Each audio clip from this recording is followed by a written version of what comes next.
Саламатсыздар ма? Сіздермен бірге бәрін білеміз каналы. Бүгін сіздерге YouTube'дағы каналымызға қалай адам жинайды деген сұраққа жауап беремін. Ол үшін өз каналыңыз болса, Subscribers деген программаны жүктеп аламыз. Бұл өте қолайлы программа. Бұнымен өз каналыңызға адам жинай аласыз. Сіздерге түсіндіріп өтейін. Мысалға, міне, менде қазір $64 бар. Ал оны көбейту үшін өзіңіз сияқты каналдарға тіркелесіз. Ол үшін Subscribers басасыз.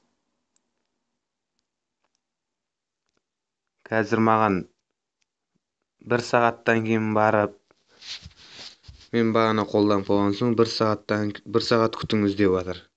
Ал негізі, міне, мысалға менде $64. Ал енді бұны өзіміз задание қылып жіберу үшін басамыз. Окей. Ол $60 алады. Сізге 5 подписчик жинап береді. Міне. Сәл күтесіз, сізге 5 подписчик жинап берді. Сау болыңыздар, сіздермен бірге бәрін білеміз каналы. Лайк басып, каналға жазыла отырайық. Сау болыңыздар.